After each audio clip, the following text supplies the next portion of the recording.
लोकांना पाहिजे असलेल्या सगळ्या योजना लोकांच्यासाठी दिल्या। आज 7.5 हॉर्सपावर पर्यंतचं विजेचं बिल शेतकऱ्याला भरावं लागत नाही। जे जे शेतकऱ्याला पाहिजे ते सर्व या राज्याच्या राजाने दिलं आणि आज एवढे परिश्रम केल्यानंतर जर सत्ता आलेली आहे तर त्या सत्तेचं सोनं करायचं काम आपल्या सर्वांचं आहे। आपण सर्वजण ज्या विचारानं आज दौरा करतात आहे महाराष्ट्राचा त्या विचाराप्रमाणेच महाराष्ट्रामध्ये शिवसेना मजबूत करण्यासाठी जे जे करावं लागेल ते आमच्यासारखे सामान्य कार्यकर्ते सुद्धा करायला तयार आहेत।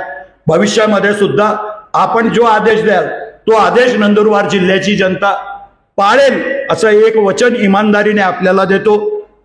आपण आलात, आपलं स्वागतही आम्ही केलं। साहेब माझी विनंती आहे, आम्हाला काहीच नको पूर्वेश दादा, आम्हाला काहीच नको, फक्त तुम्ही एक माणूस आम्हाला द्या की ज्याला नंदुरबारचं काम आम्ही सांगू शकू। आज असं आमच्या वाली कोणी नाहीये, कारण मला आठवतं आम्हाला असंख्य अडचणी आहे, आम्ही काही बी केलं तरी, आणि त्यांना मदत करणारी भरपूर फौज आहे।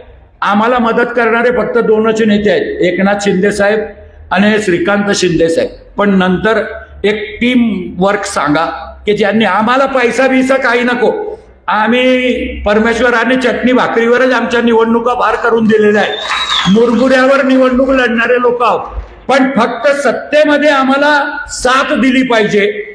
1001% जर आविष्कार दादा शपथेने सांगतो, जर आपल्याला 2 जागा मिळाल्या असत्या ना तर दोन्ही जागा आपल्याच निवडून आल्या असत्या। आणि म्हणून जे निवडणूक येणार आहे ते साधारण ग्रामपंचायत असेल, पंचायत समिती, जिल्हा परिषद असेल, आणि जास्तीत जास्त जर या नंदुरबार जिल्ह्यामध्ये आपल्या शिवसेनाची जर ताकद दाखवायची असेल तर येणारी जिल्हा परिषद मध्ये तुम्हाला आमच्या पाठीशी उभा राहावं लागेल, कारण आम्ही लढू।